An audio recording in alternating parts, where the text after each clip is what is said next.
কি বৈভব সূর্যবংশীর আগে তার ভয়েই পৌঁছে যায়? ইংল্যান্ড সফরের জন্য বৈভবের নাম ঘোষণার পর থেকেই ইংরেজরা জিজ্ঞেস করছে, এই কোহিনূরের হিরেটা তো আমরা বহু বছর আগেই চুরি করে নিয়ে গিয়েছিলাম, তাহলে আবার কোথা থেকে এলো? তাদের বোলাররা নাকি গুগলে গিয়ে সার্চ করতে শুরু করেছে, ক্রিকেট ছাড়া আর কোন কোন ক্যারিয়ার অপশন ভালো। মনে হচ্ছে পুরনো ক্ষতগুলো এখনও শুকায়নি। ভয়ের মাত্রা দেখুন। স্টুয়ার্ট ব্রড পর্যন্ত বলছেন, আগে বৈভব শুধু মারত, এখন তো স্লেজিংও করতে শুরু করেছে। শ্রীলঙ্কার অবস্থা দেখার পর ইংল্যান্ডের মধ্যে যেন আতঙ্ক ছড়িয়ে পড়েছে। কিন্তু বৈভবকে নিয়ে এত আলোচনা কেন? অস্ট্রেলিয়ার প্যাট কামিন্স পর্যন্ত বলেছেন, ইস, যদি বৈভব এখনও স্কুলেই থাকত। কিন্তু এত আলোচনা কেন? এর পেছনের গল্পটা ভীষণই মজার। আর সেই গল্প জানার পর আপনি বাধ্য হবেন এই ভিডিওটা শেয়ার করতে। আপনাদের কি মনে হয়, বৈভব সূর্যবংশী কি দীর্ঘ দৌড়ের ঘোড়া হবে, ঠিক যেমন শচীন তেন্ডুলকর আর বিরাট কোহলি ছিলেন? আপনার যে মতামতই থাকুক না কেন কমেন্ট সেকশনে জানাতে পারেন। তবে আমার মতামত তো আমার পরিবারের লোকেরাই শোনে না। এই গল্পের শুরু 25শে নভেম্বর 2024 সালে, যখন রাজস্থান রয়্যালস IPL 2025-এর মেগা নিলামে তাদের সবচেয়ে বড় বাজি খেলেছিল বৈভব সূর্যবংশীর ওপর। 1.10 কোটি টাকা দেওয়া হয়েছিল সেই ছেলেটিকে, যার বয়স ছিল মাত্র 13 বছর 243 দিন। যে বয়সে আমি বাবার ভাঙা ফোনে সাবওয়ে সার্ফার্স খেলতে খেলতে কয়েন জোগাড় করতাম, সেই বয়সে এই ছেলে সোনার কয়েন জোগাড় করছিল। স্কুলের শিক্ষকরাও হয়তো ভাবতেন বৈভবের কাছ থেকে বেতন চাইবেন নাকি স্কুলের জন্য অনুদান চাইবেন। তারপর 14 বছর 23 দিন বয়সে সে রাজস্থান রয়্যালসের হয়ে নিজের প্রথম ম্যাচ খেলল এবং বিশ্বের সবচেয়ে কম বয়সী ডেবিউর রেকর্ড গড়ল। আর এরপর সেই শতরান কে ভুলতে পারে, যা শুধু IPL-এর ইতিহাসে সর্বকনিষ্ঠ শতরানই ছিল না, বরং T20 ক্রিকেটের পুরো ইতিহাসে সর্বকনিষ্ঠ শতরান ছিল। একই সঙ্গে সেটি ছিল IPL-এর দ্বিতীয় দ্রুততম শতরানও। কারণ বৈভব তখন মাত্র 14 বছরের ছিল। যে বয়সে আমার প্রতিবেশীরা আমার বিরুদ্ধে অভিযোগ নিয়ে বাড়িতে আসতেন এবং আমাকে একটা ফাঁকা কাগজ ধরিয়ে দিয়ে বলতেন, তুই নিজের পছন্দমতো গালিগুলো লিখে নে, আর বৈভব সূর্যবংশীর কাছে তখন ব্ল্যাঙ্ক চেক আসত আর তাকে বলা হতো, তুমি নিজের ইচ্ছামতো টাকার অঙ্ক লিখে দাও। একদিকে আমি নিজের মতো করে গালি লিখতাম, অন্যদিকে সে নিজের মতো করে টাকার অঙ্ক লিখত। এটাই তো সামর্থ্যের পার্থক্য ভাই। আমার আর তার মধ্যে প্রায় 19 লক্ষ টাকার পার্থক্য ছিল। কিন্তু এটুকুই ছিল কেবল শুরু। আসল মজা তো তখনও বাকি ছিল। অনূর্ধ্ব-19 ফাইনাল ম্যাচে প্রথমবার ইংল্যান্ড বুঝতে পেরেছিল ক্রিকেট আবিষ্কার করে তারা কোনো ভুল করে ফেলেছে কিনা। তাদের হাতে ক্ষমতা থাকলে হয়তো তারা শিশুশ্রমের মামলাই ঠুকে দিত। কারণ বৈভব সূর্যবংশী অনূর্ধ্ব-19 বিশ্বকাপের ফাইনালে মাত্র 80 বলে 175 রানের এক অবিশ্বাস্য ইনিংস খেলেছিল, যেখানে ছিল 15টি 4 এবং 15টি ছক্কা, অর্থাৎ 150 রানই এসেছিল শুধু বাউন্ডারি থেকে। ইংল্যান্ডের ফিল্ডারদের মনে হচ্ছিল তাদের ফিল্ডিং করার জন্য ডাকা হয়েছে নাকি মাঠের বাইরে থেকে বল কুড়িয়ে আনার জন্য। ইংল্যান্ডের অভিযোগ ছিল, তোমরা কি বৈভবকে শুধু 4 আর 6-এর নামতাই শিখিয়েছ, 1, 2, 3-এর নামতা শেখাওনি? তাদের মতে তাদের ছেলেদের ক্যারিয়ার শুরু হওয়ার আগেই শেষ হয়ে গেছে। শুধু অনূর্ধ্ব-19 ফাইনালের দ্রুততম শতরানই ছিল না এটি, শুধু ফাইনালের সর্বোচ্চ ব্যক্তিগত স্কোরও ছিল না, বরং আপনি যে কোনো ফাইনালের ইতিহাসই তুলে দেখুন, সিনিয়র ক্রিকেট সহ এটাই ছিল সবচেয়ে বড় ইনিংসগুলোর একটি। ফাইনাল ম্যাচে এমন পারফরম্যান্স দেখে সবাই অবাক হয়ে গিয়েছিল। তখনই আমাদের প্রথমবার মনে হয়েছিল চেইনকুলি কি মেইনকুলি সিনেমাটা হয়তো বাস্তব ঘটনা অবলম্বনে বানানো হয়েছিল। আর বৈভব সম্ভবত এমন একজন মানুষ যার জন্মের আগেই তার ডকুমেন্টারি যেন সিনেমা হলে মুক্তি পেয়ে গিয়েছিল। এই ফাইনালের ইনিংস দেখেই ইংল্যান্ডের মাইকেল ভন টুইট করেছিলেন, Vaibhav Suryavanshi is a very very very special player.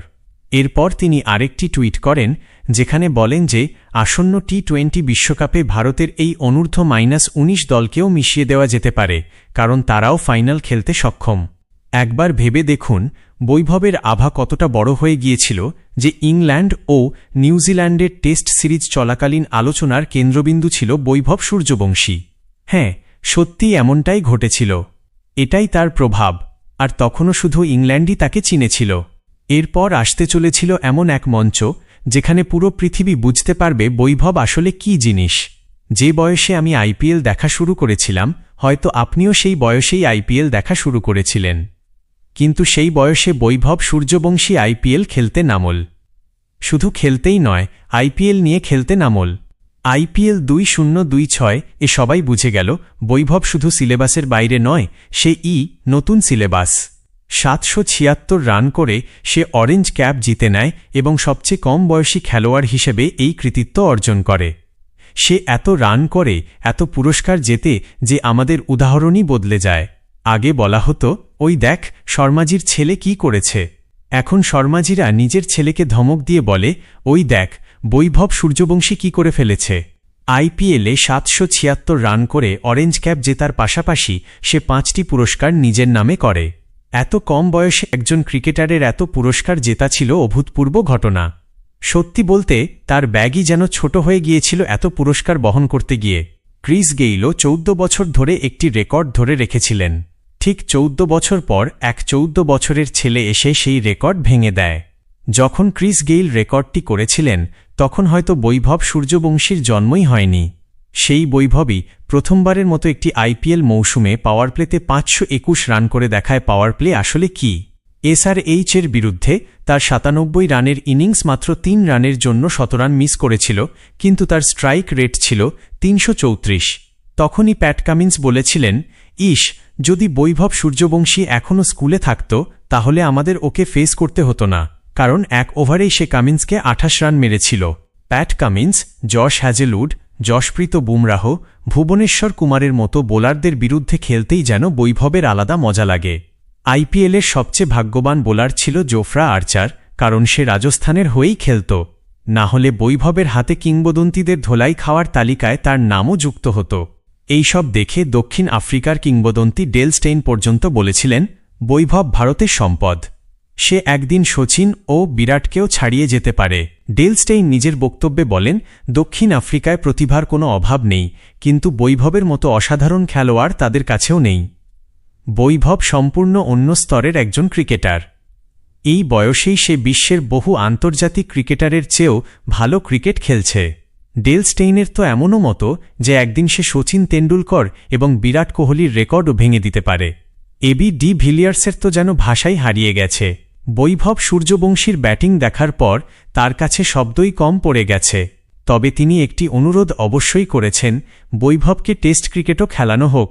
আর অস্ট্রেলিয়ার জাস্টিন ল্যাঙ্গারের বক্তব্য তো আরও অবাক করার মতো।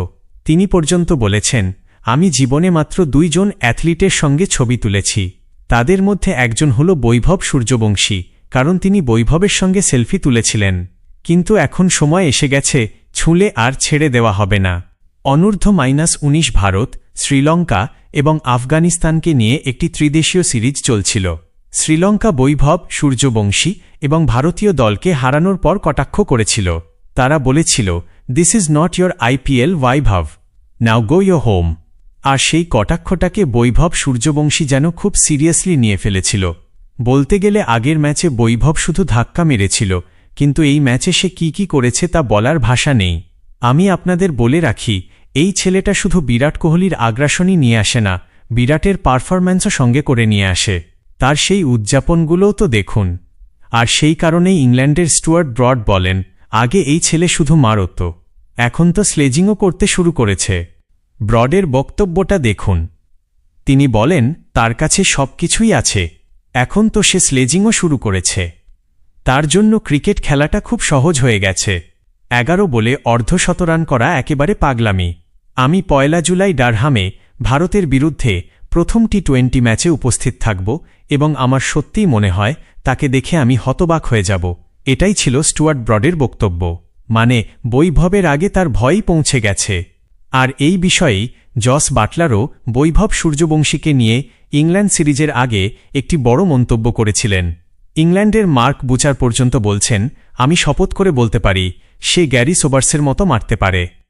অস্ট্রেলিয়ার একজন তো এমনও বলে ফেলেছেন যে বৈভব সূর্যবংশী হল টি20 ক্রিকেটের নতুন ডন ব্র্যাডম্যান। পাকিস্তানের ওয়াসিম আকরাম বলেন, ভারত কোহিনুরের হীরা পেয়ে গেছে। মোহাম্মদ ইউসুফ বলেন, তাকে দেখে তরুণ শহীদ আফ্রিদির বাত কথা মনে পড়ে যায়। 1 মিনিট, এ কাকে কার সঙ্গে তুলনা করছে? তওবা তওবা তওবা, মেজাজটাই খারাপ করে দিল। শোয়েব আখতার বলেন, বৈভব সূর্যবংশী ঠিক বিরাট আর শচীনের মতো, বিরাট এবং শচীনের মতোই। যদি ভবিষ্যতে বৈভব সত্যিই অনেক বড় সুপারস্টার হয়ে ওঠে এবং তার ওপর কোনো ডকুমেন্টারি তৈরি হয়, তাহলে এখন পর্যন্ত আমি আপনাদের যা যা বলেছি সেগুলো হবে শুধু সেই ডকুমেন্টারির টিজার।